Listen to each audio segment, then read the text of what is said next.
জয়গুরু সবাইকে। আজকে আমরা নেতাজিপাড়া বাস স্ট্যান্ডে এই সবে কাজে বেরিয়েছি।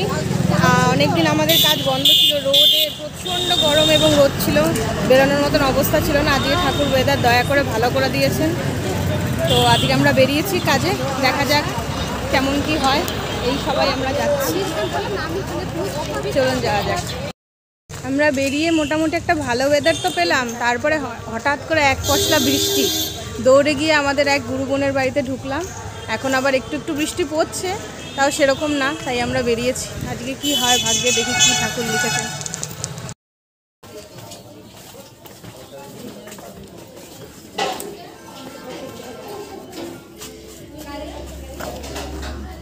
অশ্বিনী সরকার, রীতা সরকারের বাড়ি এটা?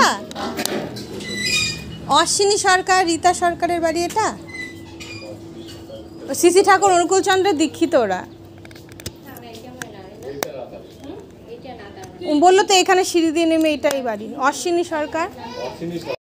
খুঁজতে খুঁজতে যাও বা একটা বাড়ি পেলাম, সেখানে মানুষজন নেই, তো আমরা এখন আবার তার সাথে দেখা করার জন্য আরেকটা জায়গায় যেতে হবে।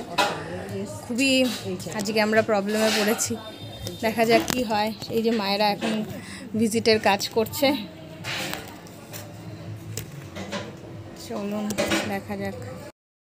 আমি তো ছোটবেলা থেকে নিচ্ছি, আমি বিপ্লব বিদ্যাকে নিয়ে পরিষ্কার কথা বলি। বিপ্লব বিদ্যাকে নিয়ে আমি এই বাড়িতে থাকি।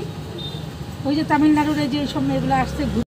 কি করছো তোমরা? ইষ্টবিধি জমা দিচ্ছ রেগুলারলি? ঘুমের থেকে উঠে আমি এরকম করে করাই। আমার কাছে অসীম থাকলে ওকেও করাই। তোমার ফ্যামিলি কোড আছে? 3 মাস। আমি লাস্টে যাওয়ার 15 দিন আগে আমি দীক্ষা নিলাম, যে যেখানেই থাক।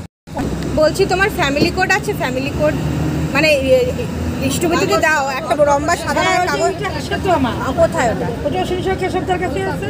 কেশব কাকুর কাছেই আছে? হ্যাঁ। তুমি আনো নাই কখনো? আনছি, সব ঘটতেছে কোথায়। আচ্ছা আচ্ছা, দোকান এদিকে সংসার, ঠিক আছে। এমনি তোমরা ভালো? যথেষ্ট ভালো। সব ঠিকঠাক আছে জীবনে? মাঝে মাঝে মন্দিরে যাবা, দেখা হয় জানো তোমাদের সাথে? কেশবদার কাছ থেকে কি কয় ইচ্ছা নাকি চিয়া চিয়া